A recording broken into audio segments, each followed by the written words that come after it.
Welcome to Mafia Sports Report on the Buffalo FAMbase Network. I am Tommy, to the highest degree, to the TOP from the 313, and by my side is my main man, my toucan Sam, the one they call the Apex Man, Mr. Mikey. Happy Monday to you. What's up, brother? Pads are on today.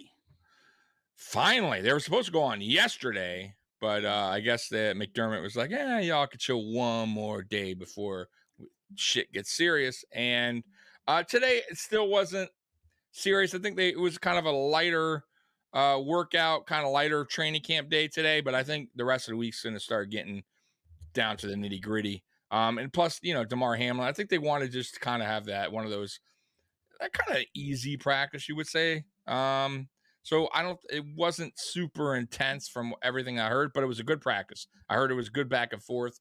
Both offense and defense look good from what I heard. Mm-hmm. Yeah. Outside of Ken Dorsey calling up some trick plays and getting Josh blown up on the end zone. What the hell was that about? Who was it? Tehran? I heard it was Tehran. Tehran.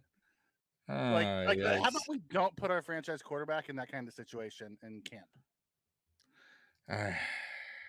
Well, I mean, listen, the players need to know too, though. You gotta let up. He is the quarterback, and I haven't seen the hit, but no, the other day he hit him and then fell on top of him and knocked the wind out of him.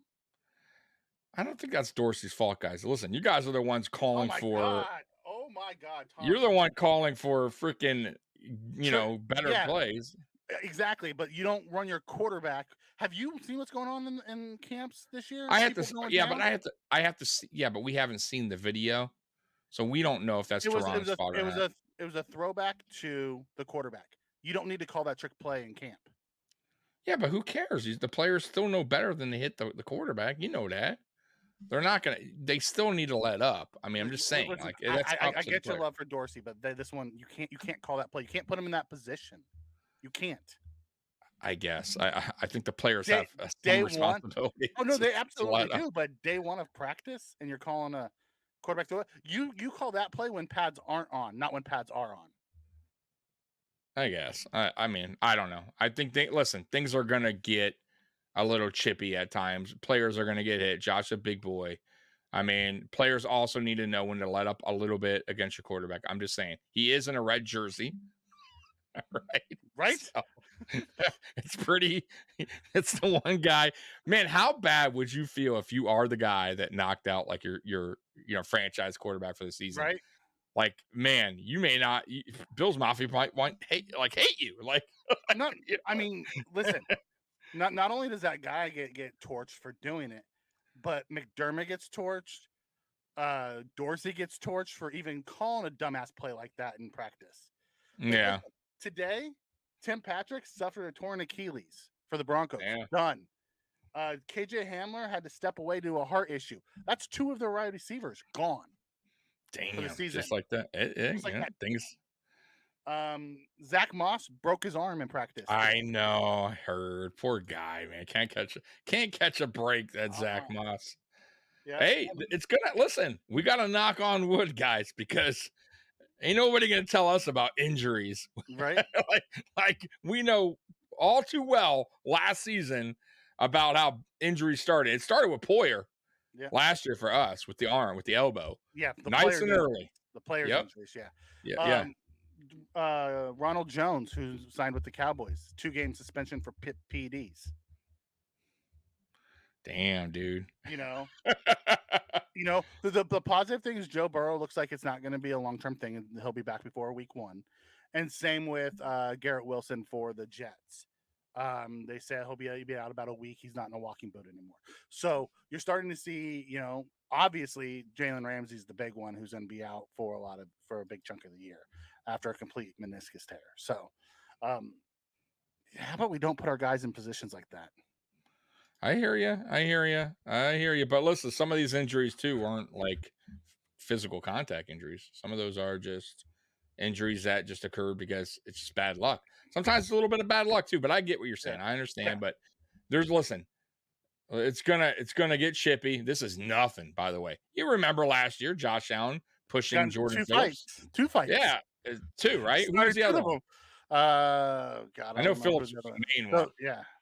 Phillips was the big one, but he started Yeah. another one too. Did he? Oh, geez. Okay, so that's what I'm saying. So, and remember, that was Jordan Phillips kind of, and I don't even blame really Phillips on that one too No, much. that was Josh Josh. kind of want to initiate a little contact, and he realized how big Phillips was, because usually Allen's the bigger guy going, toe to toe with some people, but Phillips gave him a little extra at the end after Josh initiated the contact. He wasn't gonna hit him.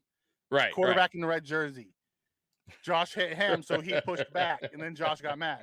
But that's just, I mean, Josh is a fiery person in general. Yeah. So is Stephon Diggs. I don't know if you saw today, but Stephon I Diggs missed that, but I heard with Kyer, right? Kyer got into it, and then Good. and then Kyer stepped back in, and Diggs cooked him, and then Diggs went into practice, caught a touchdown, and he was just fiery all day. Pads are back on. That's what I want. I want a fiery Diggs. Yes, yeah. It's gonna get worse, and this is nothing. Like as it intensifies, as the days go on, and they start hating each other because they're sick of seeing each other playing against each other. That's when they're just going to take the frustrations out in the preseason. That's what everyone's waiting on. The players are going to, they love each other right now. They're going to hate each other in camp, then back to loving each other once preseason and regular season starts. The good thing is I don't know if they're going to get to the point where they truly hate each other, because they have enough. No, but you know what I mean. Like on the field, it's not like in the moment. Yeah, it's not like it was back in the thing where you had the 2-a-days and things like that, and you had 3-hour practices. They're going for like an hour 15. That's true too. You're right. They did do a lot of changes. And they used to have like a 3-week camp before they got to preseason games. Now it's like the first few days are non-padded. Then you have like 10 padded practices, and then you go into your first preseason game. So you stop really doing stuff. And they're not even really hitting yet. They're thudding right now. They haven't even really started hitting yet. No, I know. So camps have kind of changed. We shouldn't see as many of those type of fights. Now, where you'll see the fights are probably in the position drills, especially between the offensive linemen and defensive linemen, when they start getting after it and it gets nasty in there. That's probably where you'll see the skirmishes.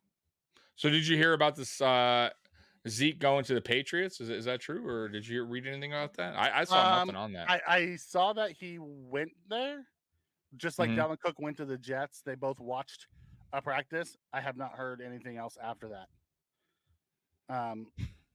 That's it. That they were there. They took physicals. Nothing about contract offers or anything. Okay. All right. Fair enough. Any other NFL news that we missed over the weekend? Oh, by the way, Pee Wee Herman died today. Not that it's NFL news, but rest in peace, Pee Wee. Right. Nothing major this weekend. DeMar Hamlin made it through. They had him talk today, which was awesome. He did. So that was good. I told you that mental hurdle, that was going to be. He talked about it. He did. And we talked about it on Friday. And we just said, wait till when the Pats come on, it's going to be a little different for everybody. I think everybody's going to be a little bit tensed up, a little bit emotions going to be riding a little high. And I'm glad, I'm glad his family was there too. Give him a little support, being out there, which was good for him. Yeah. And then just going through the motions, man, going through the regular, finally getting your pads on, getting some, getting some tackles in, like the real deal kind of. He's getting there. Be nice. Oh, you're funny. That is funny. Be nice. I was like, well, I was trying to think about what you're talking about. That is funny. Be nice. For DeMar, he had his mom and his little brother out there. He had his agent there. So like a bunch of people came, as it's the next step. And I think you were right, because it seemed like there was a lot of intense moments. Oh yeah. I bet you it was all the way around. The players felt it. He felt it. Oh yeah. Felt it. The trainers felt it. Like it was just one of those. This was the next box check. The next one after this will be the red, white, and blue game, and where they're really smashing each other. And then the next one will be the preseason game when he's actually playing. Because once we get to the regular season, they'll have pictures of him, but he won't be playing as much. He'll be playing more special teams then. Correct. Yeah. So it's in the preseason and those type of things. So I feel like he has 2 more really to check off. Yeah, no, I agree with that. Yeah, because he'll have limited action this season. especially now with the addition of Taylor Taylor Rapp. Rapp. So, Oh yeah. yeah, I agree with that. So, but here's the deal. I think with the first preseason game he has, I think it's going to be intense for the other team as well. You get what I'm saying? Because I Mhm. just feel like everyone knows this story. Like it's not Yeah. like just this happened in our camp last offseason. Like this was a national televised event. Every single player knows about it. So it's going to be one of those things where even the players on the The opposite team are going to Colts. be like, okay, man, you good? You good? All right, let's get to football. You know what I mean? And by the way, we have a huge super chat. The biggest, I think this is the biggest super chat we've ever got from Mhm. Cali Blitz. Thank you, Cali Blitz. And I think I know him. He used to have a different name, and I forget the name he had. But anyways, Jack. I think this is Jack. I think. Anyways, what's up, Tommy and Mikey? Been a minute since I've been up on here. Let's Yeah. go, Buffalo. I'm pretty sure you are Jack. If that's you, man, thank you so much. I appreciate the love, man. Thank you, man. Yeah. But yeah, man. God, it's been a minute. I haven't seen him in a while. Jason, Washington had a petition signed to go back to being really the Redskins. I thought I read something on that, and I kind of skimmed by it. Well, new owners. Wow, New wow, owners. that's interesting. If that's true, that is a bold. That's a tough Bold. thing to That's come. a bold play from the Bold new move, owners. boy. Is that not like Because that is they're also ballsy, having to boy. they also have to get a new stadium done, and they have to work with the local government there to get it done. Listen, I here's the deal with that. Here's the deal. We won't go down like Was it Washington the team or was it the fans? Jason, do you know? right. Or did Yeah. the team initiate this or did the fans initiate this? Right, I guess signatures. That would sound Yeah. like more fans and because the Well, ownership's not gonna get. no. Yeah, because the ownerships we might have to get signatures from the people to put that I back on still the don't ballot. I still don't think they would. Here's the deal. I don't mind. I personally, because I grew up watching Team. the Okay. Washington Redskins. I'll say it, Washington Redskins. Mhm. And I grew up watching the Braves and the Cleveland Indians. So it doesn't affect me. I'm a white guy. You know, I don't know all that stuff. But I know the Redskin, the term is not good. So I understand why eventually the name probably had to go. Now, Atlanta Braves is still the Braves because I don't think there's anything wrong And with now that. Cleveland are Guardians. Yeah. Now the Indians was I don't know about that because I don't know if that was so bad. But I'm not. Once again, I'm not an Indian, so I can't speak for that. But the Yeah. Redskin, the name is why they had to change it. I don't think it was like the logo or anything like that. Because look, the FSU still right. They're never going to change their thing. They have the Indian come out and throw the spear in the grass, right? So the Seminoles. So interesting. Very. If that's coming from the team, like Jason said, ballsy move, boy. That it is what it is. Listen, we don't know if they have ties with the Indians, like American Indians there. Like we don't know if they're cool Any with type it. of If they tribes or anything like right, that. that's what I'm saying. So I don't know. I'm not going to speak on it because I'm not from Washington. I don't know the whole story. Maybe I need to do more research before I talk more into this. But Mhm. that's a good talking point for maybe a later day when I read more into it because I don't want to go down a road that I don't know Yeah. too much on the And story. I don't like to talk. I don't like to talk on things that I don't know the background right, to. right. So you know what I mean? And then people are gonna call me up like, you bad Tommy. Chris says the Blackhawks logo has a really good meaning behind it if you look it up. I'm sure. Listen, like I said, that is man, that is an interesting topic, like team names to really do a video on one day. And I might just do that to just go back and just every team really. Just to go back at maybe even every football team, just see How that many people origin. that here's the thing. If it's here's my take on the whole thing. If it's Yeah. offending people that it isn't part of their race, then it doesn't count. Only if the race Right. has a problem with it should it really matter. That I You know, agree with because 1000%. people just pick up things just to Run. Yeah. to run with it. Cause controversy. Yeah, I'm with you you know 1000%. Like if you know nothing about the culture Mm-hmm. If you are not that in that race, that whatever, in that culture, then you have no right to speak on it unless you're married to an American Indian or you really know. I mean, unless you are, I don't know, you were born, you were right, born and you adopted into it or something. Other than that, let them say why they don't want, you know. I've heard the rumors. Tom Brady was also buying into the NFL, and the NFL just recently made a rule saying that the owners can't be players. It was a kind of a under the radar thing that just got pushed out. A memo. That is an odd. I think it's because of the whole Brady thing. Okay, that is Brady got in trouble last year with Miami because they wanted to give him ownership to go there, right? So they got in trouble for tampering and lost a first round pick. So it has something to. So yeah, you can't be an owner player. That is. Let me pause real quick because it has to be about Tom Brady. One, because let's be real here. They were talking about Joe Burrow. They're talking about giving Joe Burrow a piece of the stake as part of his contract. And they said, no. Yeah, but okay, but even so, you think Joe Burrow, when he goes to retire, even if he had a stake, let's say he does, hypothetically, he owns part of the Bengals, and he retires at, let's say he goes long time. Let's say he goes to 42 years old, he retires. You think that dude, the NFL's worried about Joe Burrow coming out of retirement when he's 45 going, you know what, guys? No, I'm just saying, I understand, but majority of the owners in the NFL are old ass dudes. Like none of those guys are going to play. This is not a movie. Like this is not. What was that movie where the player was the owner or he was like part owner? Was that Major League?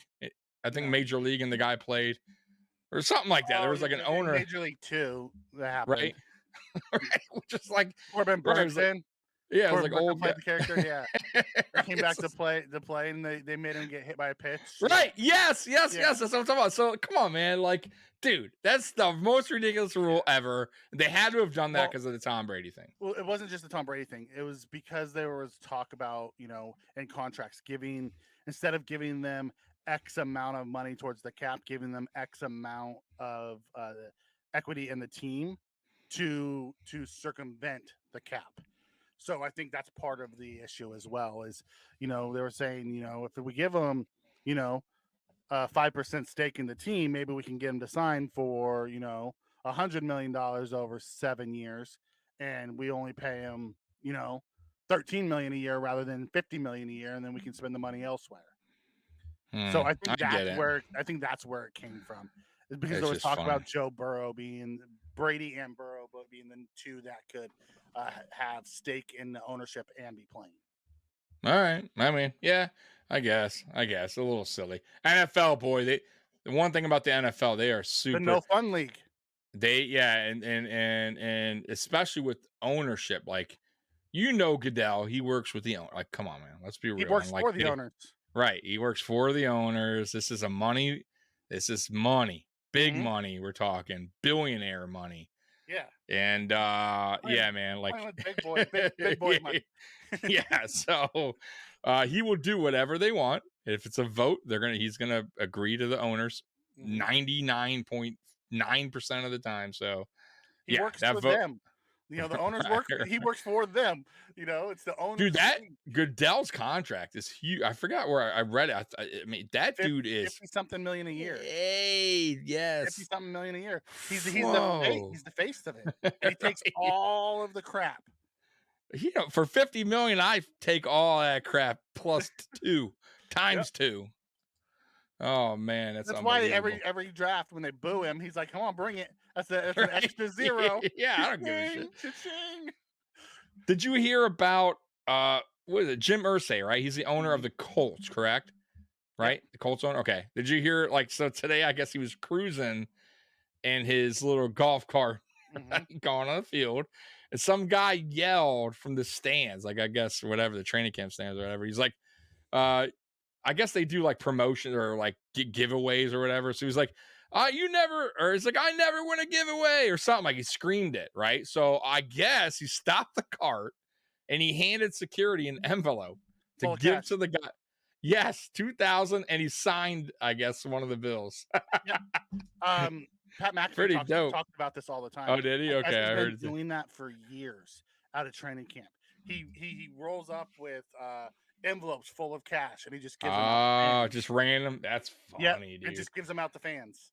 I'm gonna And tell he's you been right now. doing it forever. Pagula, Terry Pagula. Ain't doing that.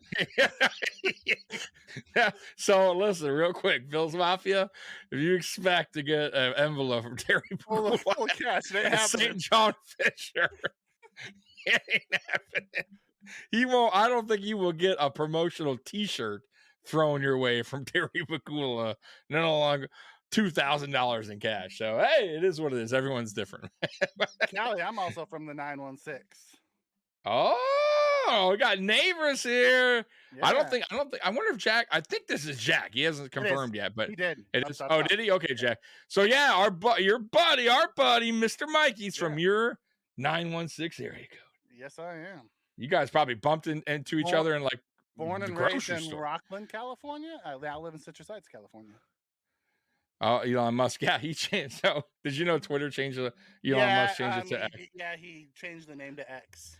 I can't even get used to that, by the way. Just a heads up. I would not call it X. It's Twitter, okay? It's Twitter, yeah. For as much as he wants to change it, fine. I'm calling it Twitter. I don't care about the logo. The logo means nothing to me. The blue bird, I don't give a shit about it.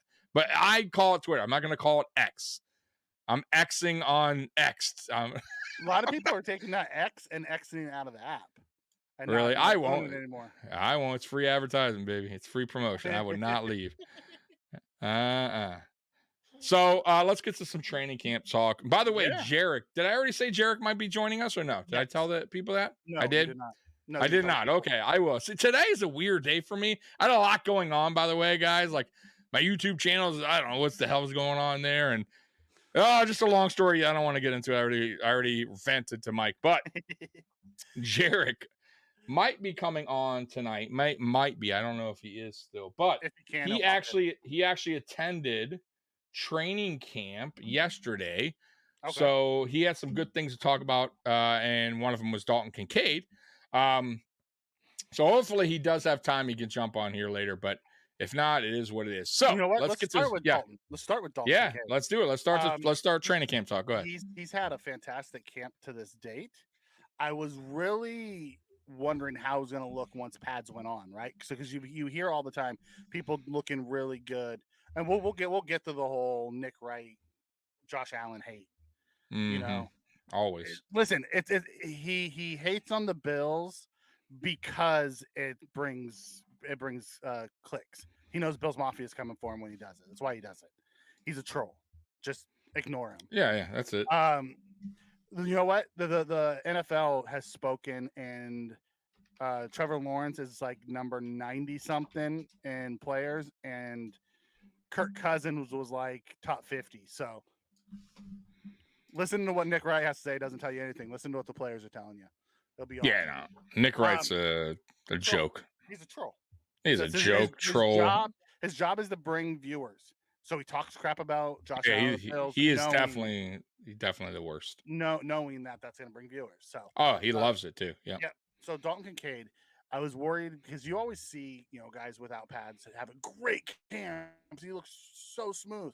So I'm like, what does it look like once he puts pads on? And from everything that I saw and heard today, it's the exact same Dalton Kincaid. Super smooth. Sticky hands. Just about as steady Eddie as they come, which is fantastic for us. I'm not gonna lie. That's so great to hear. That once pads went on, it didn't matter. I guess there was one that he caught, and as he caught it, he got stuck and he held on to it. Nice. Yeah, man. Listen, everything I've heard so far regarding Dalton Kincaid since day one has been damn good on the field. And the other positive thing is Josh Allen loves him. And now it's right now what I'm hearing from camp since day one is Stephon Diggs and Dalton Kincaid are his primary targets. They've been since day one all the way up till today, still his primary targets. I'm also hearing his speed. He is pretty damn fast. That's what I'm He hearing. moves faster than you think. Like, he has Yes, better so game speed than straight line speed. I'm hearing his burning defenders as far as getting open. His route running Not is running. crisp. Yep. Yes, and listen, man, if this is the case, and Josh and him are already getting this connection going early, this early, Mikey, I mean, we may be in store for something very, very good this season from Yeah. Dalton Kincaid. And I listen. I think, and listen. I told you I'll eat crow when it happens, and I'm eating crow now because I didn't like the pick day live, so I can't go Mhm. back, act fake, and be like, oh, I love the pick. Like I didn't like I the knew this pick was gonna be initially. what he's gonna be. Yeah, no, it's not us. Right. I'm not that kind of guy. Like you're not gonna, and I don't want to be that guy. But I wasn't happy initially, right? Mhm. I also didn't know a lot about him because honestly, I didn't study about him because I didn't think we'd take a tight end. One, Well, I didn't think two, he'd be because there. two, I didn't think he'd even be there anyways. So I was looking for guys that were in the And 20 range yeah. to 30 where they could land to us. So I was skipping past the top 10, top 15 players. So I definitely didn't target him or look at his profile. And then I was just mad that they took a tight end in general, like I said. But once everything was done, the dust settled, and they got the player I wanted the most, which is Torrance. Then I got a chance to actually dial in, do my research, and I'm like, yo, this guy could be damn good. But then, of course, me and you got to talking. But there's a big but. Will Ken Dorsey know how to use them? Because he hasn't done 12 personnel. He doesn't like to use tight ends much. Then we're like, oh, maybe this is not good. Well, right now, I got to say, we are running 12 personnel, and he is using Dalton Kincaid out there mighty quick in this training camp. And Josh Allen and him, like I said before, have a Mhm. connection going early. And that is not Allen doesn't often have that connection with these younger guys that quick. It takes a little time. And if he's already feeling Kincaid as far as the connection goes, my God, Mikey, sky's But the limit. Allen was also in OTAs all offseason learning that. So it's funny because we had a talk about Josh Allen a few shows back about how he isn't as committed as the Patrick Mahomes and these other guys, right? Yeah, he was there for all camp, and he's got this connection with Sherfield and Hardy and Kincaid Yeah, already. Just because it wasn't publicized doesn't mean that he wasn't working with these guys, and you that's can tell right. that he already was to have this kind of chemistry this early in camp. No, Yeah, he was there. They were putting in work. It just wasn't splattered all over the TV.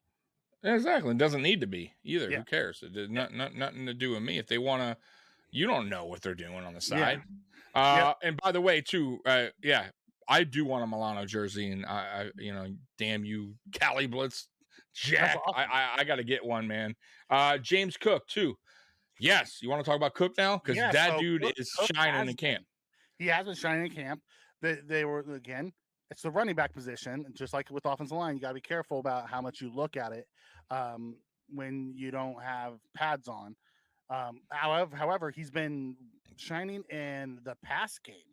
I don't know if you I saw the know. clip the other day, but he caught a bomb over Micah Hyde. I did. It's in my training camp Yep, video, I Mikey. know. I know. I just want to make sure that I you most certainly yeah. saw it. So Yeah, very, very good catch. By the way, great throw, mhm. better catch. Not easy to do. Not easy catch to make. And on Micah Hyde. So yeah, man. It looked like And one of the wearing that big goofy helmet, to that yeah. big goofy padded helmet. Yeah, well, it keeps him from having concussion, so I'll take it all day long. Yeah, However, yes. that's the same route that he ran at Georgia, and he was catching touchdowns on. Yeah, So he's it a was nice. burner. Yeah, it was nice to see him, put that type of stuff in. And then I guess to start today's practice, he busted a 20-something yard run right off the top I from heard. pads. I also heard. Was that the run that Spencer Brown helped him open up? I heard Spencer Yeah, Brown. it was Bates and Brown opened it up. Okay. Good. So Um, speaking of Bates and Brown, you know that they've been rotating your boys Osiris in on the first team. So today in pads, it started with Bates at right guard. Then they moved Bates to center and inserted Torrance with the first team, and had Mitch take a step out. So you got to see it with Bates at center and with the Interesting. first team. Yeah. I like that. Like Cromer did that last offseason with what was his Doyle. name? Doyle Doyle.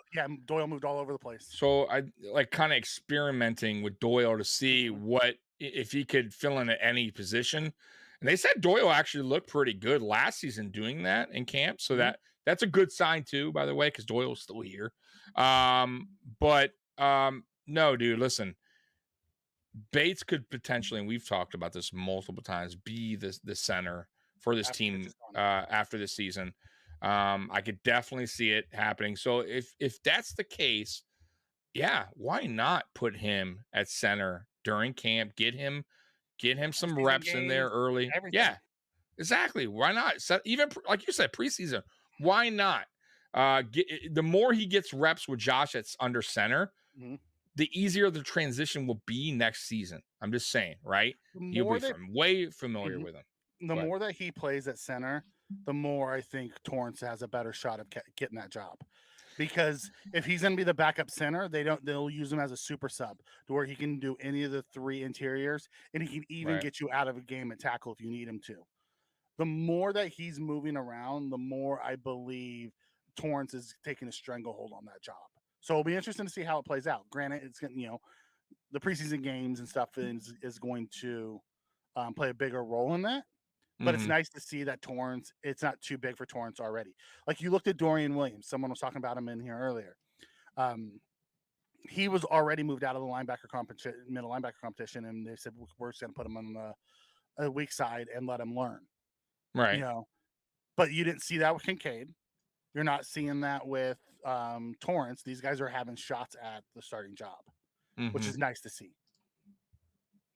Yeah. No. Listen, man. I think I still I truly believe, Mikey, that Torrance will be your right guard starting week 1. I know you don't think that. It's not just you, by the way. There's a lot of people thinking Torrance probably won't be the starter week 1, but he may get in there by week 3, week 4. Mhm.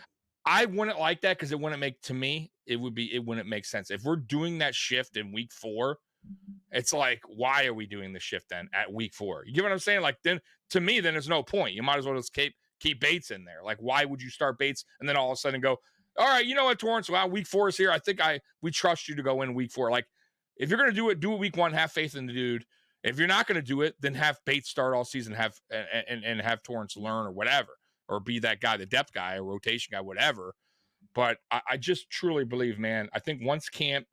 And now, of course, the pads are on. But Yep. once it gets really going, heated, because it's going to be 2 weeks of really, and so that first preseason game, they're going to really see what Torrance is about. They're going to see what Bates is about too at center and all that. But I just think Torrance gets that Well, job. I you just heard do. about Richard Garage, right?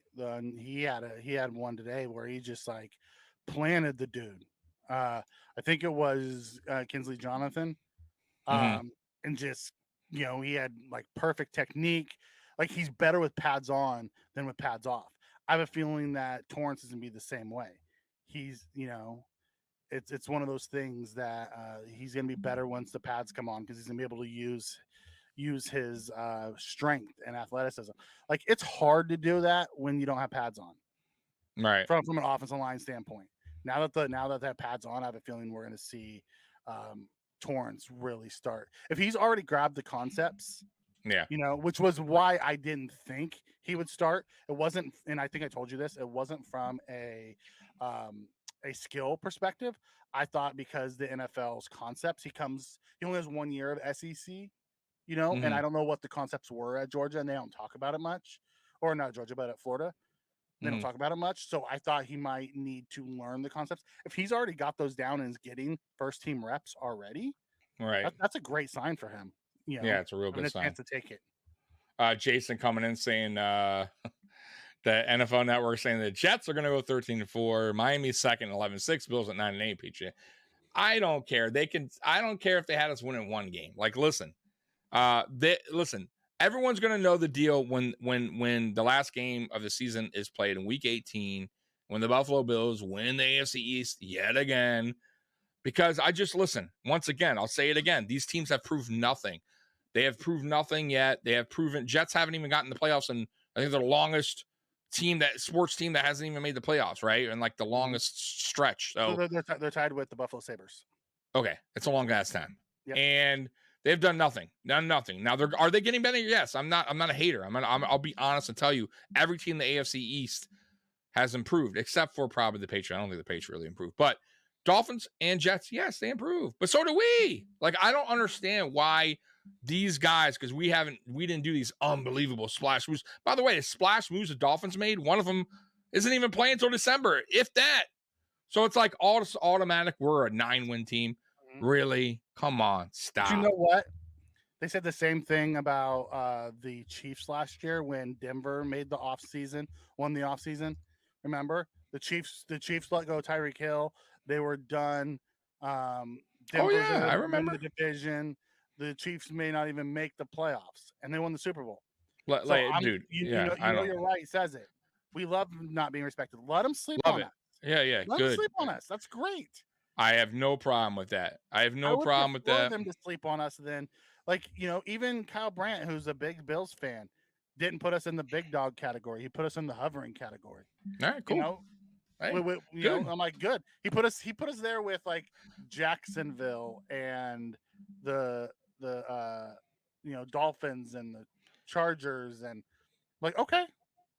Listen, and it's funny how these guys flip-flop all the time, because by week 8 will be like the Super Bowl contenders again. Like, this is how they do. And it doesn't matter what they say for Super Bowl contenders or not, because they said that last season and we weren't. Let's face reality. It didn't happen. So I don't want to hear it. I don't care. I just want to watch my Buffalo Bills beat up on some Jets, beat up on some Dolphins, win the AFC East again, and handle business this time in the playoffs. Because that is really, I think, what Bills Mafia is concerned about. It ain't no damn AFC East. We run the AFC East. Like, I keep trying to tell people that. Like, our concern right now, our goal is to go to a damn Super Bowl. Like, we already have that AFC East. Not even go to the Super Bowl, to win the damn Super Bowl. That's our goal. Go to Super Bowl, win a Super Bowl. You damn right. Damn real. You're right. That is the goal. Win the damn Super Bowl. Win the damn Super Bowl. So, anyways, man, listen, I don't care what they say. They could blab on all this. That's their job. I get it. You know what I mean? But I think they're totally wrong. I think they're totally wrong. Yeah, I didn't like when they hyped us up anyways. I don't like that hype. Nah. Let them crap on us, and then we'll show them that we're better, and that's the end of it. Chris comes in and says, do you think Dorian Williams will get much playing time this year, or do you think it will develop him for a year? He's going to be developed. I think they're going to put him on the Matt Milano plan, to where he's going to, first half of the season, he's going to be learning the playbook and everything. And if Terrell Bernard or Dodson or Spector can't win that job and do well, you might see Williams pop in later in the year. Right. So that, by the way, they kind of put him the outside linebacker recently. Yep. They're starting him outside. Yeah. So they talked to Bean today. Bean kind of slipped up a little bit, said Spector at first, but they're asking about the middle linebacker spot, and he said right now it's Dotson and Bernard, right? Looking the best. We're looking the best, but he initially goes Spector and Dotson, and so I know. Spector's in there. Spector's like forced his way into the conversation. Right. It forced his way in his brain where he's like, this dude I got to talk about, but no. Listen, the reality is this. I think it's still, I think Spector's still in it. It's still early. But I said Dotson from the beginning. I thought when they initially brought his name up, I think it was Bean in the offseason, that Dotson might be the guy starting week 1. He kind of hinted at that, but that still doesn't mean he'll be the guy. I think it's going to be a good competition. Bernard's a little surprising to me. I haven't seen much on him, so I can't wait to see really what he does. He's out there all day today, running with the ones. Tomorrow's no, I mean, I want to. But of course, I'm not there. I can't see it. I want to see it.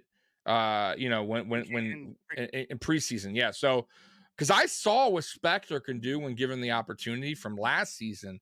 And he was all over the field. He was super impressive. I just knew they weren't going to go with him. Obviously, right away, we had freaking Tremaine Edmonds. Why would they? But they kept him around for a reason. They could have cut him, be like, because listen, how many times have you seen flashes in preseason of some dude, and they wind up cutting him Yep. because it was a preseason game against the threes. And they're like, yeah, this guy's not as good as you think. So, and then you never hear from him again. It happens all the time. But Spector, they kept around for a reason because there's something they like in him. And I think that dude could potentially win the job, but we'll see. He played in the SEC. He started 4 years in the FCC in the SEC and middle linebacker. He was one of those guys who he's the balanced guy of the three. So Dodson's more of a run, old school run linebacker. He's bigger. It brings the thump. He's not as good in coverage. Bernard is a little undersized and more of a coverage linebacker. Spector's kind of the middle guy. He's a little bit of both. Right. You know, and I agree with Eric. He is pissed off this year. And he's talking crap. You know, he's talking mad. Like, he's bringing an intensity to our offense that I love. Yeah, I love to see it. I don't know how I missed this interview with Isaiah McKenzie like in the offseason. I don't know how I missed it, but today I saw it, and it's an old interview. It's like I think in March when he was talking about the routes and stuff. No, not really talking about crap. He was talking about why because they asked him about the Diggs situation. That was early on, okay. And he was saying, I get his frustration because it seems like every year. It seems like we had the team, but for some reason, like we just couldn't get the job done, and we don't know, we don't get it. Like he doesn't understand what's going on here, and the frustration boiled over. And I'm like, yeah, yes, that's exactly it. Like I think if I would have read that earlier, I would have even said that way early on that it wasn't an Allen thing or anything. Yeah. So listen, Diggs this year, man, this is a huge year. I'm not even gonna say Diggs. This is a huge year for Sean McDermott and his coaching staff. No, I'm talking about just the coaching staff in general for the players. I'm talking about coaching to players, right? I'm talking about that trust, that getting your players to have your back again, to believe in to believe in you, to believe in the process, all that crap. I almost think McDermott in a way needs to earn that back from Diggs. I'm not saying Diggs is like not trusting McDermott, but I almost think that relationship needs to get into a better spot. And obviously winning does that. But I think McDermott really needs to, and this coaching staff needs to prove this season that they can lead this team and lead it far and lead it to a Super Bowl. Like you said, win a Super Bowl. And that's what Diggs wants. And that's what his concerns were. So I think this is a huge year for this coaching staff to prove that, because if they don't, Mikey, once again, we will be talking about this in the offseason again, and Diggs will be upset again, because I guarantee you we are back in the playoffs this year. And I guarantee you if things don't work out again and we wind up doing what we have been doing the last 3 seasons, it's going to be a problem. And people are going to really, players, because I think right now we are questioning it. We are talking about it. And Bills Mafia, media, it's going to be the players, and it's not going to just be Diggs anymore. It could come from other players. And that's when things will hit the shit will hit the fan. Because once you get other players on board with Diggs and they're all talking to the media or whatever they're doing, not good. So let's just hope this year McDermott figures things out, because I'm going to tell you, McDermott has a lot of pressure this season, Mikey. He is the defensive play caller. He is the head coach. He just got an extension. He has a lot on his plate, boy, to prove this season that he can do the job. He also has a Super Bowl roster that he hasn't been able to close the deal. And it's due to a lot of his coaching. Like the game plans. If you go back and listen to Isaiah McKenzie's first interview this offseason, he talked about what happened in the Cincinnati game. He said, we never changed our route patterns. Not once. And Diggs, part of what Diggs was saying was, this sets of plays not working. Let's move on to another set. There was never any adjustment. We've heard the whole thing with Leslie Frazier in the playoffs is they never adjust. And that's part of the issue is the adjustments. Where are they when it comes to the big games? They don't do it. And that's what has to change. Right. Now, also real quick too, in training camp, I have heard the defense is looking more aggressive than it ever has under the McDermott era. Good. It's a great sign, by the way. Love to hear that. But I also want to take you back down memory lane when Sean McDermott was a DC in Philly and he got fired because he was over aggressive. Just a heads up. I read everything on this. Mm-hmm. And he learned from the great Jim Johnson, who was a super aggressive defensive play caller, one of the best.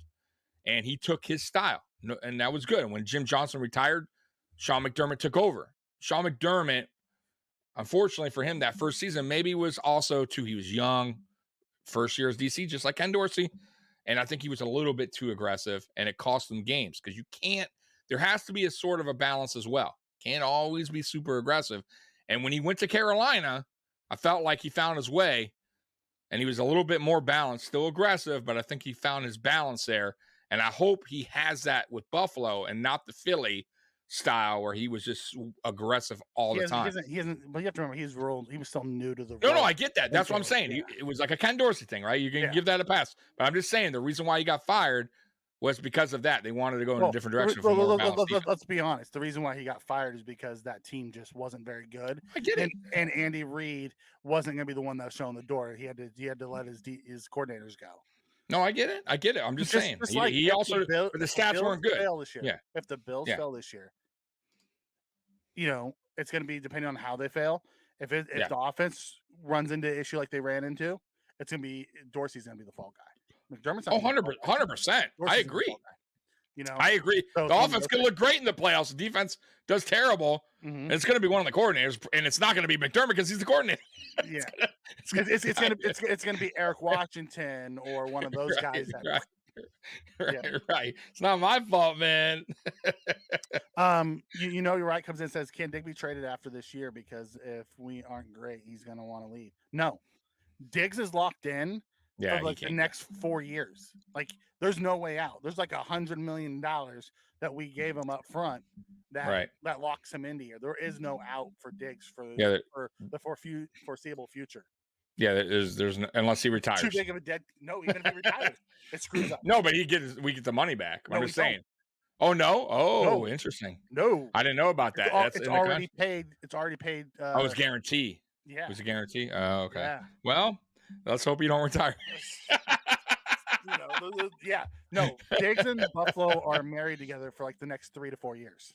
Oh, well, we better get it done while he's here for the next 3 or 4 years, because he's going to be miserable for the next 3 or 4, and I'll be miserable. Big time dead cap if we try to cut him. Right. No, I ain't gonna happen. And all that stuff. So not gonna happen. McDermott's defense has stopped choking the playoffs. We got shredded last impressive coaching was against Baltimore. We did have a really good one against Baltimore. We also had a really good one against the Patriots. I think that was the last. Oh, dude, that was one. I think, I don't know. I think that was really close because I thought the Ravens, that game with the hype around Lamar. That was the year before, though. Yeah, I know. I'm just saying. That he's talking about just in general. I thought the hype around Lamar heading into that game. That was a better coached game, but the last good one was against. Oh, the last. Yes, I agree. Right. But I'm just saying with those games, like I'm talking about the playoff defensive. Let's say the best playoff defensive games by the Buffalo Bills under the McDermott era. I would go Patriots. The Patriots game 1, and then I will go the Ravens second, but it's close.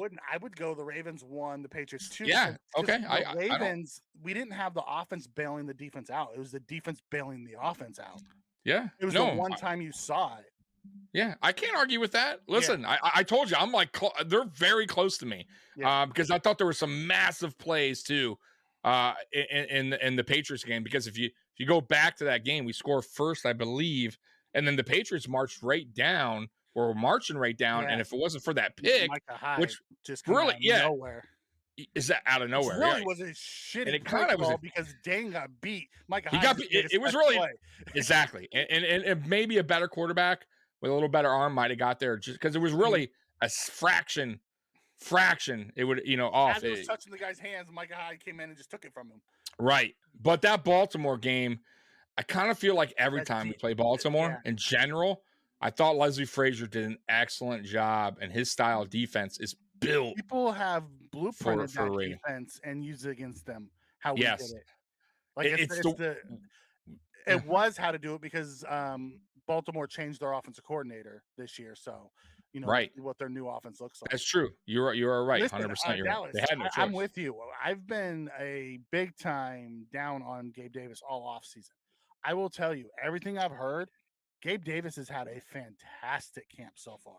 Yep. He's catching everything. They're also here's one of the things that me and Tommy talk about all the time, and it's his catch percentage. But what we don't talk about is his route, percentage. He Route tree. runs Yep. deep routes on like 90% of his stuff. This offseason, they've incorporated him in the short stuff. So you're going to see that catch percentage go up. It's easier to catch a slant than it is a go ball. Bubble, slant, exactly.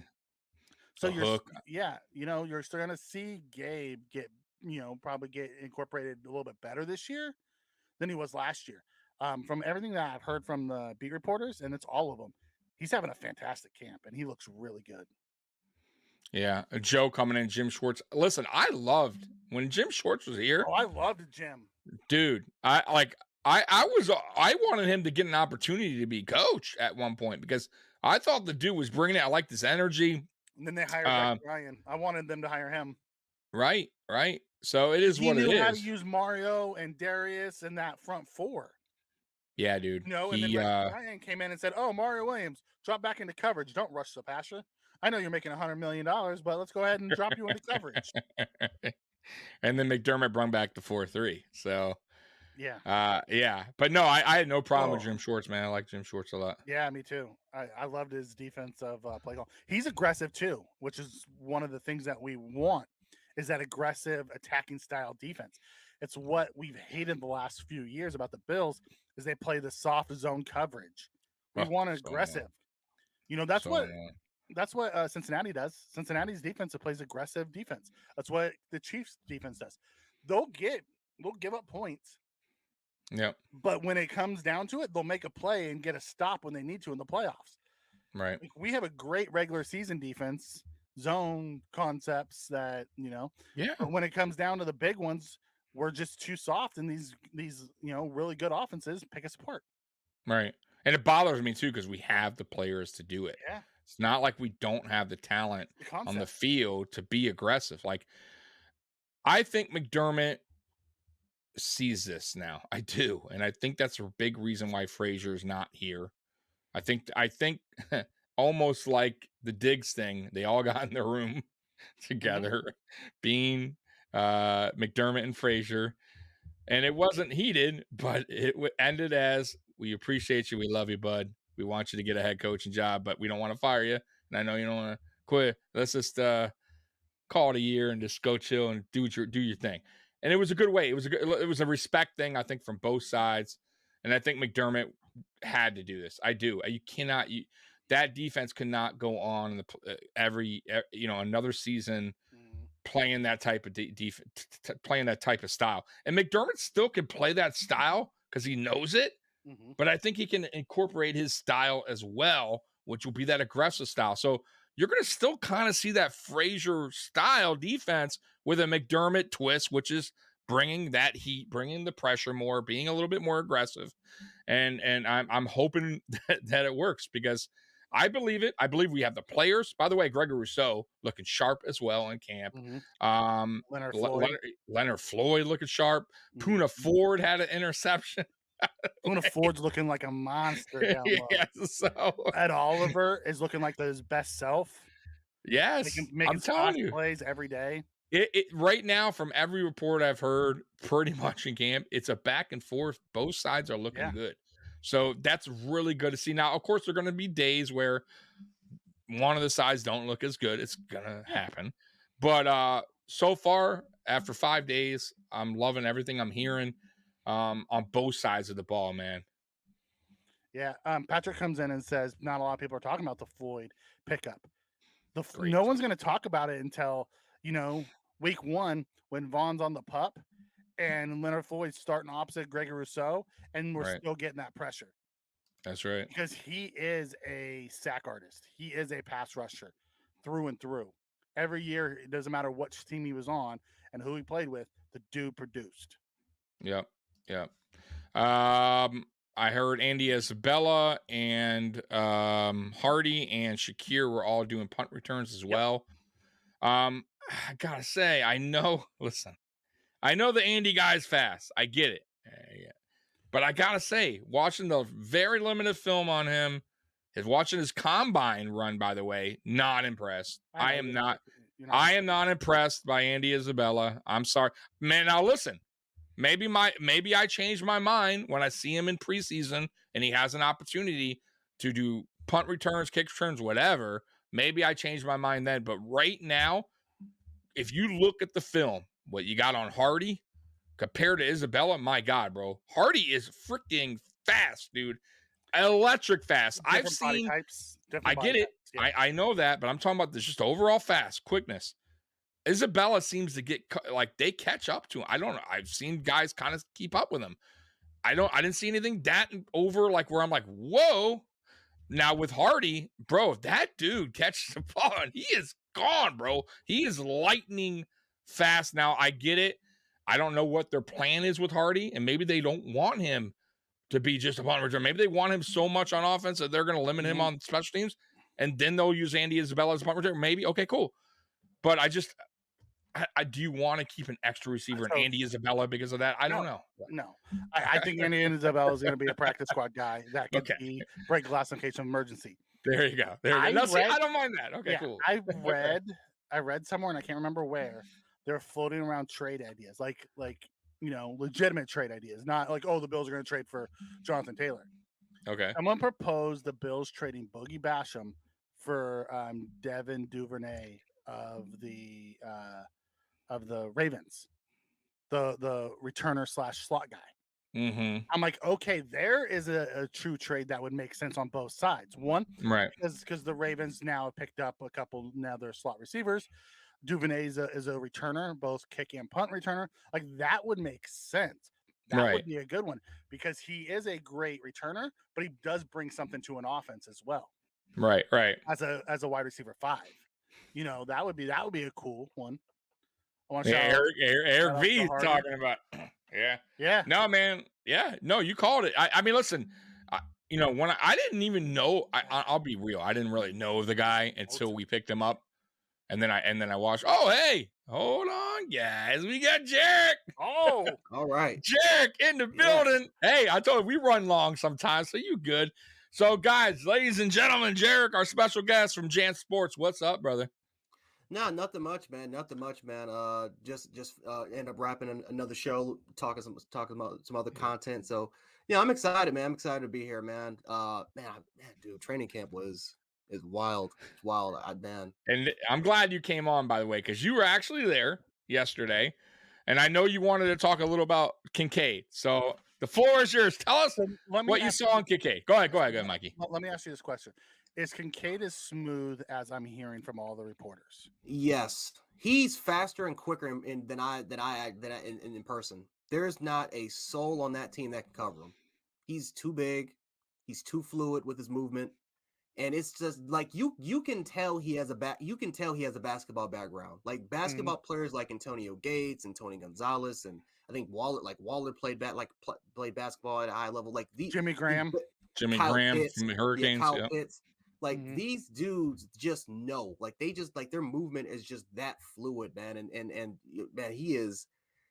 I think the most impressive part to me was his hands. Like his hands he has really, really strong hands. He can snatch the ball quickly off the air.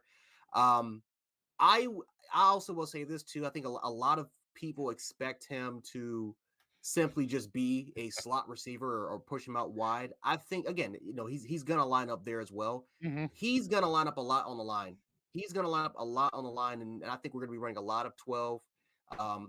And I'm extremely excited to see what this dude can do. He was destroying cats with his route running ability. I was extremely impressed watching that. When you were there, was he lined? I've heard he lined up in the backfield as well. So he's going to be more. He's not going to be the typical Dawson Knox tight end. You're going to see him line up all over the place. Sometimes he'll be in the backfield. Sometimes he'll be on the end. Sometimes he'll be split out. They're going to use him as a true X factor weapon.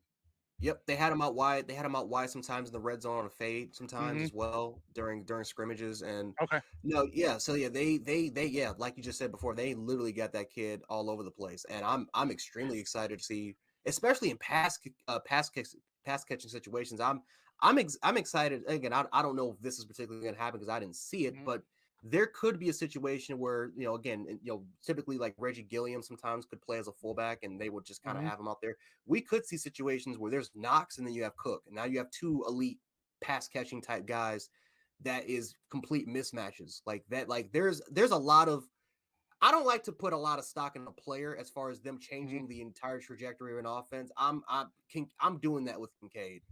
That Kincaid alone would simply, as long as he can stay healthy and with his presence on the football field, and then you can incorporate Dawson Knox as some 12. You want to play some 13 with Reggie Gilliam because they got him as a T3. That's fine as well because Reggie Gilliam has the athleticism that for the most part that you really like. Even though he's more of an H back, I think I see him more as playing more as an H. But no, Kincaid is a guy that is very similar to what Kelsey and what Darren Waller, if he's healthy, and Kittle is to their offenses, how they can literally just make players better, the entire team better with their presence. I think the same thing with Kincaid. He's a mismatch. There's That's not a awesome to hear. soul that's going to cover that man. Yeah, I heard he left Milano, who's the best pass coverage linebacker, just in the dust. Like Milano couldn't keep up with him. Yeah, Yeah, man. that dude's insane. That is so I'm awesome to hear. So let me ask you about this since you were out there. I don't know if I'm gonna say his name right. Stetzenberger, the new tight end that we got From the Green Bay tight end. from Green Bay tight end. Mm-hmm. The former 3rd round pick. They say that he's coming on, and he's a lot more athletic than what people are giving him credit for, and there's a chance he's winning tight end 3. There's a possibility. Did you Very see him strong out there? possibility. I saw him a little bit. I saw him a little bit. He took some reps with the second team on some occasions. Mm-hmm. Yeah, he's athletic, man, and he's extremely athletic as well. And again, if Reggie Gilliam is not that TE3 and they just want to move him back to H, then yeah, Mm-hmm. he's going to be incorporated tight end 3. I'm excited to see what he does in the I'm excited for the first preseason game because I'm telling you, there's a lot of looks that we saw last year and we thinking, okay, maybe that this is going to be incorporated. I'm for sure now that we're going to see a lot more 12, maybe even some 13 exclusively. I would not be surprised at all if we start to see a lot more of that for preseason. I think so too. Yeah, well, we talked about this, and we felt like the reason why we didn't see it last year is because the tight end just never made the roster. We ended up getting rid of him. OJ Howard ended up being a bust. He just didn't fit, and that kind of ruined what we wanted to do this year. And then we pivoted off of that back to kind of the spread formations because we didn't have that tight end 2 or tight end 3 that we were looking for that we seem to now have in the building. Yep. Another guy I want to bring up real quick. Another guy that's been looking good at camp, Trent Sherfield. Did you see anything on him while you were out there? I'm hearing a lot of good things, so that's why I'm asking. Anything on Sherfield? Yeah, he's gonna be a deep threat. He's gonna be a vital deep threat. I can see him along. Again, I'm gonna keep mentioning Kincaid a lot, but I can see him with Kincaid and Knox, and then you can slip him out, and again he can just be that big deep vertical threat for you. He's a very underrated route runner. Like I think a lot. Again, he's not Cole Beasley level, but he's very underrated. I think a lot of people kind of underestimate his abilities solely just because he's just a large deep threat type of guy. But no, if we're talking about somebody that can play as your other slot receiver, that's a guy that you could see on the football field, and that's a guy that has a route tree that he's going to develop. That he's going to develop at a pretty, not a pretty high level, but he's going to develop at a very solid level. And again, that's a guy that that's going to be incorporated a lot into this offense. I'm excited to see what he can do. I'm excited to see what he can do because we need a John Brown caliber player, and I think Sherfield can be that dude for us. Yeah. So we hear the speed of Hardy is like legit. You saw him in person. Is Hardy really the explosive jitterbug? Yeah, he's fast. He's fast. He's fast as hell, man. Yeah. I wish I wish he's got a there's some special team drops. I would like to see him catch some things now that he's always got that issue. now that we're missing Hines. We're missing Hines now, so I don't know who in the hell. Again, we got to incorporate him on that. He's got to work on that. But no, he's fast. That dude is fast. I didn't realize he was so short, by the way, 5'6". And they say that's giving him some. They say Whoa, that's giving him some. I will say this: he's not as. I don't think he's as quick as McKenzie. I think a lot of people kind of McKenzie has elite quickness. I don't think he's as quick as McKenzie, but as far as straight line, just burner, he's faster. He's faster by a mile. Yeah. Okay. Let's just change skill positions. Let's go to the quarterbacks. You are out there watching. Obviously, Josh Allen is QB1. There's no for QB2, Barkley or Allen.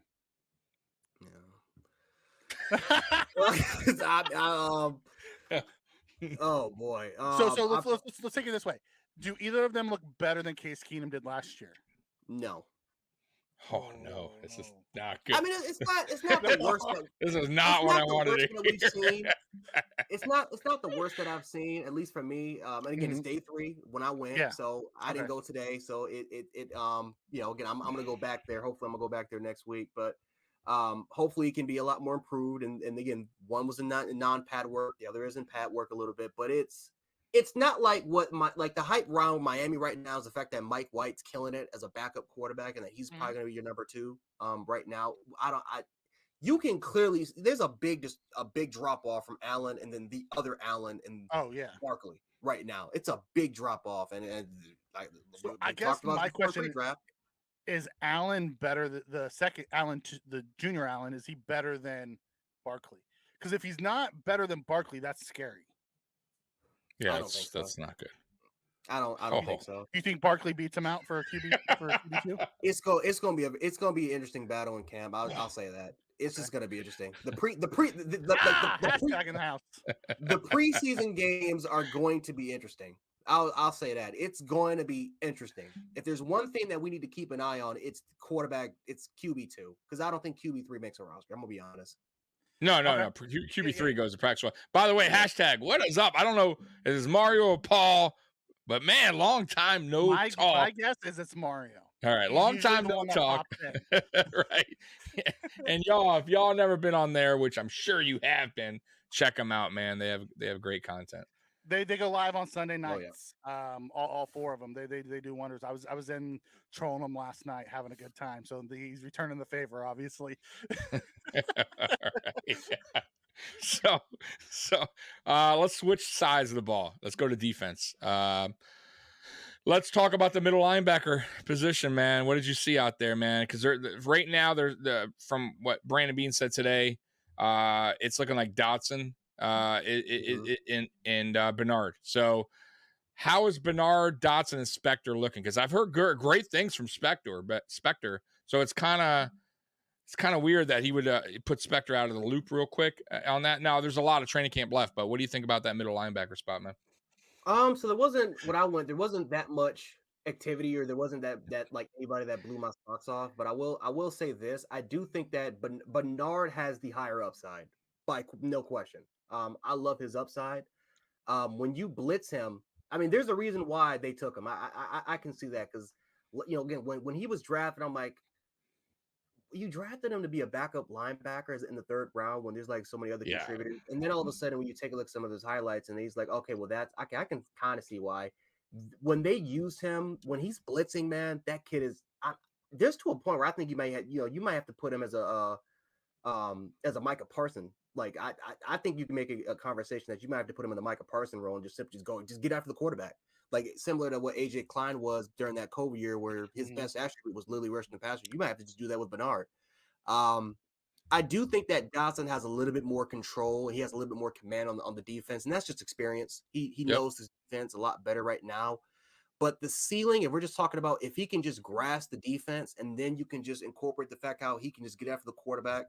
And then you can fix a little bit of his coverage ability a little bit there. I think Bernard has the higher upside, but Dotson right now, again, as far as floor goes, and as far as again just command right now of the defense, I think Dotson has the advantage right now. But I think that with Bernard, you again, as far as like putting it like making him as a rotational linebacker and just having a piece of this defense, I think that he's on his way to potentially fighting for it.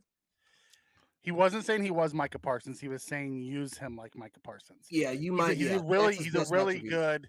He's a pass rusher. blitzer. Yeah. Right. Mhm. So there's not here's many my that's take, like and tell me if I'm way off here, Jarek. My take is when you look at the three, you have Dotson, who's more of the old school, middle linebacker thumper, a little bit bigger.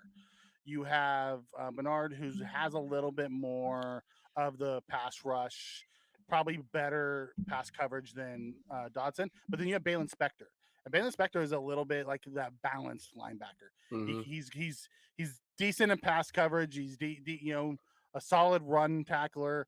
He just needs the time in there to learn it, because when you look at it, I'm trying to find, we don't have a Tremaine Edmonds anymore, right? So they're not even looking for that skill set anymore. They're looking for a Matt Milano type to run two coverage linebackers, is the way Brandon Beane's explaining it. If that's the case, I want Spector to win the job, because he's the better of the three pass coverage guys. And really, I would have preferred Dorian Williams at Mike, because he's the best of all four of them. But if they're going to start him at the outside, I want to see more of Balin Spector. At least when he played last year, he looked competent. Yeah, I'm still Mikey. You know how I feel about this. I said it. I know it's crazy, but I almost still feel like McDermott's going to wind up doing this rotation thing, depending on the game, and depending who we play, and you might see Klein starting one. You might see Bernard one game starting at middle linebacker. You might see Dotson one game, depending on the game we play. If that's the case, I know then you're raising question. Okay, who's calling plays back there? Who knows? I don't know. That's a great question, but I just kind of feel like at this point it could be week to week thing, and he's did that before. I think with Klein, right? He substituted Klein when what's his name was out, when Edmonds was out for a little bit. It was Klein 1 week, and then the other week 1 week. Yes. So, and it's the same guys. So here's my take. I said this last night on hashtag inside of their chat, because they came out and they asked who's going to be the starting middle linebacker come week one. I don't think that our starting middle linebackers on our roster. There's a lot of deep position battles in the NFL. Like the Chiefs have like 8 linebackers that could start for us right now. Yeah. Not all 8 are going to make the roster. I have a feeling our starting middle linebacker is going to come from someone we pick up, after they get released from another team. I really do. I have not seen anything that makes me confident that any 3 of these guys can truly lead our defense. No, like right. Yeah, all 3 guys have something that they're good at. I mean, but it's their weaknesses, man. It's like especially with like I said, the type of defense we run that cover too. It's like it just doesn't really fit. I mean, Spector is the more balanced guy, but he's not the most athletic. He's not the best. I mean, he's solid in coverage, but he's not good or great in pass coverage. He's not good or great in as far as stuffing the run and plugging. I mean, he's just okay. Dotson's kind of the same thing. Yeah, and then Spector, I mean, and then I'm not Spector. Bernard is athletic as all hell, and he's quick and he's fast, and he can I mean, you send him up the hole, the dude can hit the quarterback, but everything else is raw, and everything else he still needs to kind of work on. His game is just not there yet. So yeah, I mean, we may have to. I really wish we had money. Could we see, and me and Mikey talked about this when Von gets back, them going to 3-4 here and there. It would be interesting for them to do that with Von, Floyd, Rousseau, right? How do we have that set up? So. Mikey? That would be you can do a 3-4, beautiful setup. I think they would go, more of a 4-2 under look. Where they could do that too. Where you have, Groot and you have your 3. So you have Groot. You'll have Oliver sitting more on the tackles at more of the DN spots. You'll have Daquan or Puna fit the middle, and then you'll have Floyd and Miller rushing off the edges, and then you'll have maybe Milano and maybe bring in like Taylor Rapp as another coverage linebacker in a NASCAR package. I can see something like that going on. That's what I want McDermott to do this season. I want to see more exotic blitzes, more exotic defenses. You don't always hit the play. Like Frazier had the same defense almost every game. Every game plan was the same, right? No matter who we played, didn't really change. I'm hoping that McDermott, with the defense he has now, with the players we added, Taylor Rapp, who could play down in the box, Leonard Floyd, who could play linebacker, Von Miller, who could play linebacker, right? Like they can be all over the field. With this defense now, and Gregory Rousseau, then you got AJ Epinesa. Let's not forget about him. He had a decent season last season, right? He's going to stay on the team. We have guys that can get to the quarterback. We have guys that can cover. Like, it's going to be interesting. Like, I want to see more linebacker blitzes now. You got Dorian Williams, who's, man, he can get another guy who could get to the quarterback. I want to see that dude in the game making plays, getting to the quarterback. Terrell Bernard as well. He's a guy that gets to the quarterback. You need to bring more linebacker blitzes. I didn't think they did enough last season. I didn't think they did enough at all any season. Anytime they brung in Milano and Edmonds on quarterback blitzes, it worked pretty much all the time. They just didn't ever do it. Very rarely did they ever push that. And I don't get it. I never got that. I thought they never used Edmonds right, basically, is what I'm trying to say. So last year, before Vaughn got hurt, our with our front four, our pressure rate was one of the best in the NFL. After Vaughn got hurt, it was one of the worst in the NFL. So it wasn't even like we had to bring the pressure, but what my issue was, it goes back to what we were talking about earlier, the adjustments that we don't see in those big games. They never adjusted to bring pressure. Nope, never. When the front four wasn't getting home, when we didn't have the personnel. Yeah. Never. Listen, that was the Brian Dable and Frazier frustrated the hell out of me, because Brian Dable same way. They both hate changing game plans up. They can't stand it. In-game adjustments, the worst, especially in-game adjustments. And Dable got a little better. I'll give him credit, especially his last season. I thought he improved, because remember, second halves were always our worst, always. And I thought Frazier was okay, but I thought last season the second half adjustments were bad. I thought Frazier, like, I don't know what the hell happened to him. Like, second half was awful. And then the playoffs, once again, it's like offenses know what Frazier's going to do. They study the Buffalo Bills, and he doesn't study that. I don't get it. And listen, it is what it is. So hopefully McDermott learned that lesson. You got to mix it up in the playoffs. You cannot keep it up the same defense. You got to do in-game adjustments. You got to flip it around. You have to. Not pressuring the quarterback in the playoffs, just not putting heat on. It cost us so many games. You know that.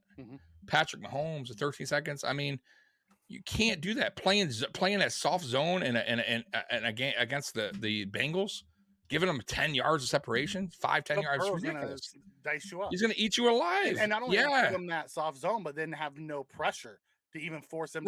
Zero pressure, soft zone. They're gonna just run that soft zone, bring the pressure. That's fine. Then they, Joe has to make a quick decision. But if you're going to give him 6 seconds with that soft zone, he's going to pick, it's going to kill you. Going to kill you. Absolutely. Kill you. Absolutely. I mean, so hopefully that changes, look at the difference between the Kansas City game when we made that zone pressure, because we ran a zone blitz that Patrick Mahomes threw the interception on, versus what we did against the Bengals, where there was no pressure. And the difference was we had pass rushers then. We didn't have pass rushers in the Cincinnati game. It's the reason why Leonard Floyd is on our team now. That's a huge addition, man. I'm gonna tell y'all. I'm gonna keep saying it, man. It's a huge addition too, just like we said when Vaughn got signed, for these younger guys to learn from, man. Like Gregory Rousseau is just picking these dudes' brains, man. I cannot wait for Gregory Rousseau this season as well, Jarek. How is he looking out there, Rousseau? By the way. He looks good, and him and Epinesa, man, are showing some really big improvement, especially Epinesa. Like, Epinesa has a lot of versatility. It seems like he has a lot more pass rushing moves in his arsenal that I can't wait to see be displayed. No, he's been he's been impressive to me, and he's fighting for a position. He's fighting for more reps, and I haven't seen that much from Boogie. But Of course not. Rousseau looks yeah. Boogie looks good. That's Boogie, not a surprise. Rousseau looks good. He looks really, really good so far. He's gonna have a pretty big year for us. I think 10 plus He said 10 plus he sacks. came out and said he's gonna have double digits. He said he I would. think so. Oh, he said it too. Oh, me and Rousseau on the same page. That's good, man. Mm-hmm. But I think if and I can't wait to watch that first game. But if Epinesa, because he's been pretty good. He's been really good so far. Okay, And that's good to see hear. what he does in pad work. But I mean, Epinesa had like what 6.5, 7 sacks last year. 6.5. 6.5 sacks. So if he can just improve on his game and just showcase his ability, man. I mean, he may. I mean, who knows? I mean, he can get an increase of reputation, and I think we need it. The more depth, the better. The more guys that can be in the rotation, that can play at a high level, and we don't skip a beat, the better that it is for us. Because Von is going to be back, I think, sooner than later. I think Von's going to be back sooner than I think people would expect it, because he looks fast, man. Even when even with that ACL, when you see him sprinting, he's fast. You also see him actually doing pass rush moves off to the side and doing work that wasn't seen last year. Like they say, Vaughn looks closer than Phillips or Matakevich. Mm-hmm. He might be, and again, they don't like to rush him, but he might be back, I'd say, like week 4, week 5. I think he's going to be back sooner than what people give him credit for. I think 5. I think week 5. I think they'll put him on the pup. Mm-hmm. I think you'll see him week 5 in limited action, and then week 6 he'll be good to go. Totally. He says he needs action to get ready. So I think they'll bring him back week 5. Or when do we play Jacksonville? Because I think we bring him back after the London trip. I don't see us playing him and then sticking him on a long plane flight. So look that up for me if you can, Jerick. Real quick, my Nickel City Mafia, my buddy, man, I'm becoming good friends with this guy. His name is Mike as well, Mikey. You also can't win when your offense only puts up 10 points in the playoffs. Not all in the defense last year against the Bengals.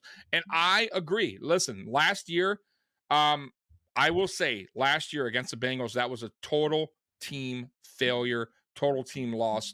Me and Mikey go live every single game, win or lose, and we tell the truth, right? No matter what. Now, sometimes obviously your emotions get a little ahead of yourself, but I still will say that game there, and even Josh Allen came out and said it. That team was from the get-go, from kickoff, looked out of it. They looked done. They looked spent. They looked like they didn't even want to be there. On both sides of the ball. There was never any changes. If you listen to the players as well, they talked about it. Like Isaiah McKenzie came out and talked. They never adjusted their route concepts based off of conditions and the way they were playing. They just stuck to the game plan, and the game plan was not working. Both sides of the ball. I agree. So it's week 5 is the Jacksonville game. I think week 6 is when you see him week 6, and that makes sense. That makes sense. Yeah. So let's say week 6. But yeah, I agree. Football, once again, Vaughn's first game back, Sunday Night Football against the Giants. I can absolutely see that. Oh, that'd be nice. But yeah, man, listen. Once again, though, it's not always a defense fault, but I will say the defense has let us down more than the offense when it comes to the playoffs. In my opinion. Yeah, in my opinion, especially the one year where we had the real opportunity. I think it's the coaching has let the Bills down. No, that too. 100%. You got no doubt about it. And I mean, if you really want to go back, if you want to nitpick, go back to that Chiefs game, which we've gone to a million times. I will say though, too, Dable is responsible as well because the first half, his play calling was absolute dog shit. Let's be real. We should have scored way more points than 14 points at that halftime. Mm-hmm. Like they were missing their best safety. And then the second half, he goes, "Oh, let's go. Let's attack this side." Let's attack the deep guy that's been there the whole entire game. Oh, it's working? Oh, okay, great. And then we're back and forth. We could have been up at that point going into half, and maybe we're talking a totally different story. There is no 13 seconds. So Dable's to blame a little bit in that too, as well as defense. But no matter what, though, the offense did put him in position to win. Well, it wasn't just the special teams. The kick wasn't done right. Like there was nothing about that. No, I know. Yeah, the whole thing was sucky. Trash. Yeah, trash. But anyways, this is a new season, way new season. Yes, it is. New team. Yeah, so Jerick, let me ask you this question. I read somewhere today that talked about, maybe the Boogie Bash not making the team, and if he wasn't going to make the team, that the one of the trade possibilities was seeing Boogie Basham traded for Devin Duvernay of the Ravens, who could be that returner. Could you see something like that after watching what Hardy looked like with his muffs? Would you be on board for something like that? Oh, absolutely. Yeah, I would. It's gonna be interesting to see what Isabella does because now they signed him and he has some experience as a return dude. He's a Blazer, but Duvernay is all pro. Duvernay is again, we talk about Hardy, all pro 2019. Duvernay was current all pro. So yeah, I would not mind that at all. And again, like I said, Duvernay also has some pretty nice receiving ability. How you can use him in the slot, and he has some explosiveness. Just after that, again, he's more of a gadget type player more than just strictly a guy that can go strictly deep down the field. But he's for the most part he has a pretty big contribution to what the Ravens do on special teams, and we as a kick returner, absolutely. We need it because I have no idea if it's going to be Hardy or because I'm watching Muff punts. I'm watching Muff. Yeah. It's just something I read today, and I don't remember where I read it, but I'm like, that seemed like it'd be, the Ravens have, now that they brought in more wide receivers, they don't need Duvernay as much, and they could use more DNs. I'm like, that just seems like a perfect trading partner. Duvernay doesn't make a ton of money, so from a money standpoint, it'd be pretty much of a wash. Like, I can see a trade like that coming. And I think just because with Epinesa and then I think with Floyd, and then you have Rousseau, and then once Von Miller comes back, there's just no point. I mean, again, it's great to have the depth, but Boogie Basham doesn't really. Is he better than Shaq?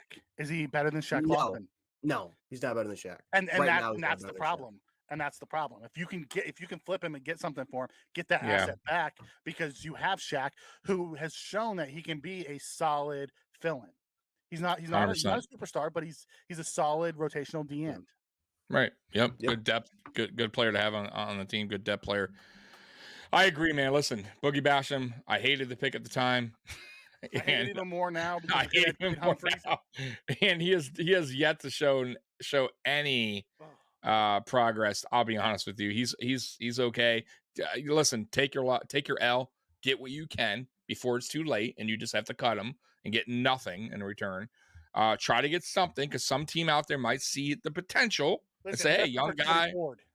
Exactly what it is. I want no problem with that. So get what you can, and it is what it is, man. But yeah, let's see. AJ staying. I think AJ took a big enough step last year to stay another year. And you DN4. Yeah, and you said he's looking sharp in camp, which is a positive sign. I love that. I love hearing that. So we'll see. 2 words make Tommy feel better. Creed Humphreys. Yeah. That's hilarious. So anything else? Oh, by the way, real quick, Damar Hamlin. Real quick. How was the pop for him from the fans there? Big pop? Loud. Loud pop. I'm hearing from what people telling me that other people that went there too. It's been as far as pop goes, obviously Josh Allen, Stephon Diggs, but I'm hearing Kincaid is getting huge pops too, and Damar. He's one of the best players there. Yeah, he's one of the best players. so it's not. I can't wait, man. It's not even close as far as at least our level of tight ends. Like, he might just be the best tight end I think we ever had, and I'm not even just trying to say that for rookie hype. As far as uncoverable, unguardable, I don't think there's a better player than Kincaid. So you know what's funny, Jarek? I don't even call him tight end anymore. Mikey, I just call him a play. He's a big I don't even call him that. I call him a playmaker. I think they drafted. They drafted a playmaking weapon. Like that.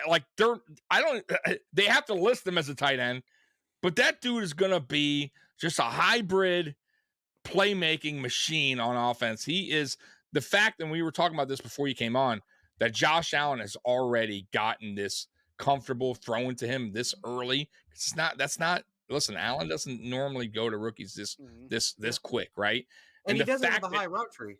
He doesn't even have a high route tree right now. It's limited right now, and he's just right. They know when he's gonna run, and he just beats them to the building confidence, right? building confidence already in your quarterback that, hey, I'm here. I catch it. No problem. Give me the ball.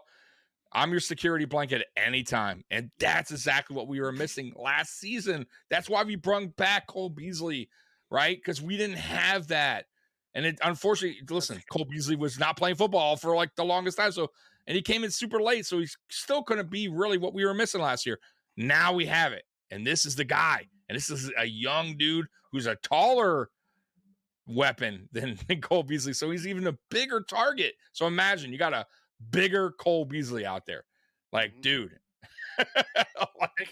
They Teams say are that in danger, man. Knox is having a really solid camp too. Yeah. He's looking good. Which Yes. is awesome because everyone Yes. talks about Kincaid, but Dawson Knox is still in the offense, and we have a lot of different playmakers this year. This might be the best set of skill positions they put around Josh to this point. Oh, by question, and it, like there's Kincaid, just his presence alone, especially when you pair it again with Knox, and then you have Diggs, and now you have Sherfield, who you can use a deep threat. Like it's gonna change life. It is gonna change life for Josh Allen. I said Torrance. Yeah, go ahead. Yeah, and then Torrance, my man. Yes, I was Torrance. McGovern's tearing it up too. They say there's a difference between. Well, first of all, Torrance is going to win that starting job. I don't even think it's going to. Yeah. Me and Jarek on the same page. I mean, Bates is quicker, and I think that he's a little bit more technically sound. But Torrance he's the size and his strength, and he's also lost weight. He's lost a lot of weight. I heard he dropped pounds. Yeah, he dropped some weight. But when he gets his hands on you, man, especially on one-on-ones, that's the end of the rep. He gets his hands on you. He did Puna Ford bad the other day. He slipped on a rep. Puna thought he had an easy go around. He got his mitts on him and drove him into the dirt. Like I heard he did good against Ed Oliver too. Yeah, he was the best against Ed Oliver. He was the best. Yeah, he was the best. They say once he gets his hands on you, you can't get away. Yeah, it's a wrap. Yeah. And with Bates, he gets pushed back a little bit more. I think Bates is best position center. Yes. Yep. You know, and I think that's what I was telling Tommy. I'm like, I don't know if it'll be week 1, but I have a feeling because you saw it today where Bates started at right guard, then instantly switched to center, and Torrance came in. I think Bates is going to be our super sub for the interior for all three of those, and then because they don't like to have that backup center playing in case Mitch gets hurt. That makes sense to me. Yeah, I'm good with that. And with Edwards there, with Bacher there, and all these other guys, I have a feeling that Bates is our future center, and he's going to get education this year behind Mitch Morris. And starting next year, it's going to be, McGovern, Bates, and Torrance moving forward. And I wouldn't mind that at all. And McGovern's an interesting guy too, man. I think he has a lot of upside. Path blocker. Really he has a good upside. I got to see it though. He has to because he had a little ups and downs in Dallas. Let's hope he can have more ups, especially now. And by the way, Jarek, I'm going to mention this another guy before we go. God, we're talking. Spencer Brown getting one-on-ones with Cromer, something he didn't get to have last year. I'm hearing good things from Brown. And a couple plays today, I heard he messed up a little bit, but I'm hearing though he's looking a lot better. Did you see anything from Spencer? Yeah, he looked quicker.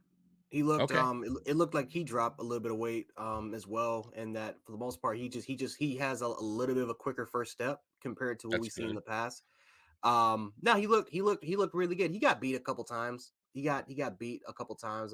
But overall wise, for what I've seen him, especially in 1v1s, he was pretty solid for day 3. Again, day 4, I have no idea what he did day 4, but yeah, day 3 he looked really good. But that I'll say this though, in run situations with him and Torrance is about to be disgusting. Right? It's about to be filthy. That's Bates' bread and butter. Run the right side, baby, all day long. That's Bates' bread and butter. It's Bates' bread and butter. Brown watching him, as far as running drills goes, he's a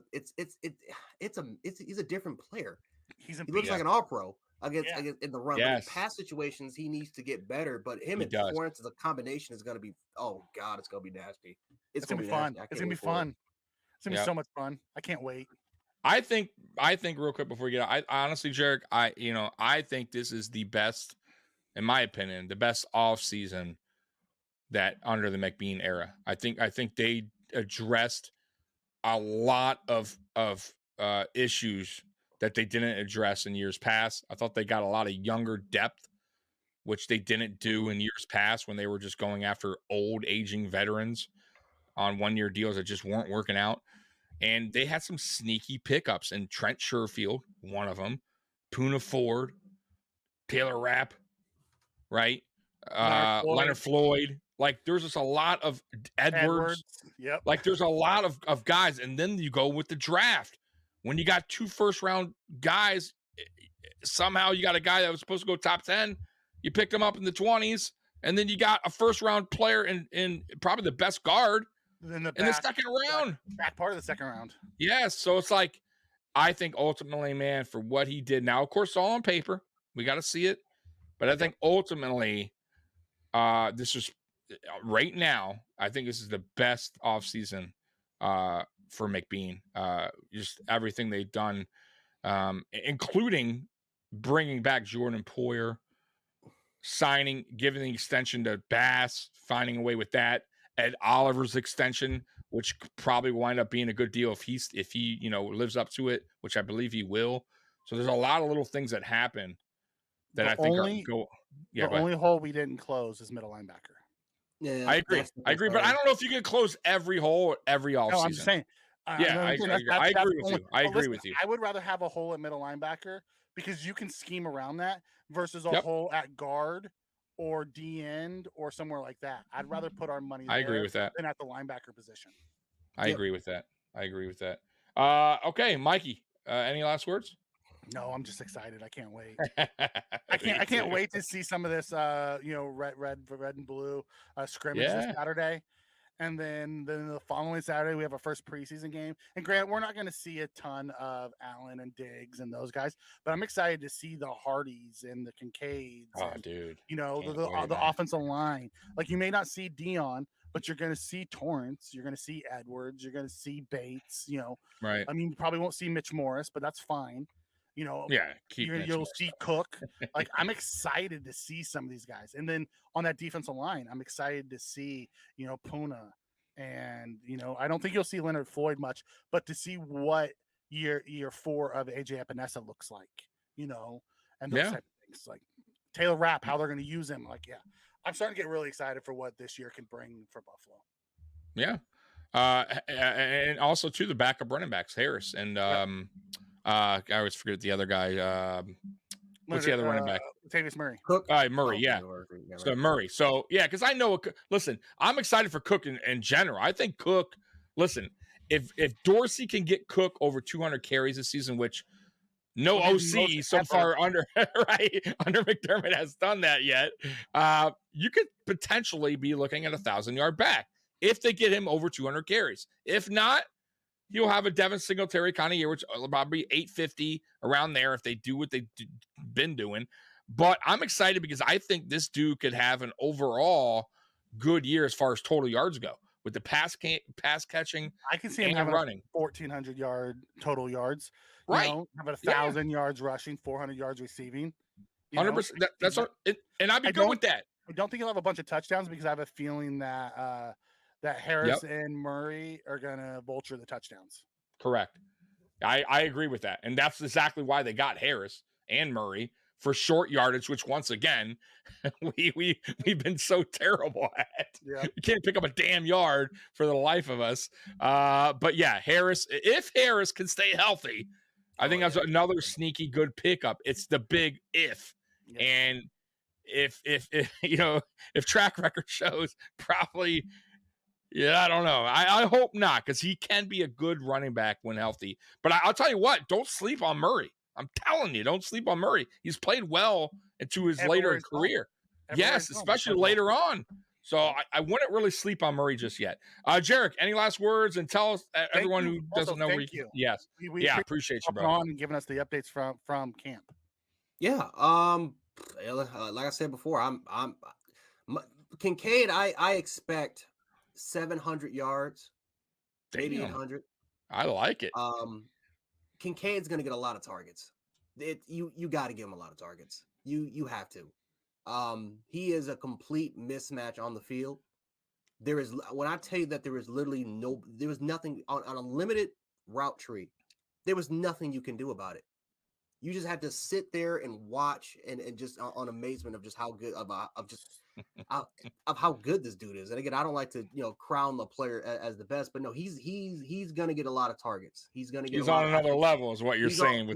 He's on another. He's on another level, man. So From a rookie tight end. Frustrate people like it frustrates us. Like, how do you not cover Travis Kelce? How do you not cover Waller? How do you not cover those elite tight ends? It's like, it's not that you can't cover them; they're uncoverable. Right, there's that good. Exactly. And then Cook, I think Cook is going to be more of a 3-down back than I think people will give him credit for. They literally lined him up all over the place. Awesome. So I'm excited to see what he can do, because again, that's a player you can legit line up out wide in the slot as well. You can literally line up anywhere, and he's such advanced in his route running progressions and how he can track the football goes, and after the catch, what he can do there as well. It's like it's Camara like, and I'm excited to see what he kind of does as well. I think, like as we talked about before, the offensive line.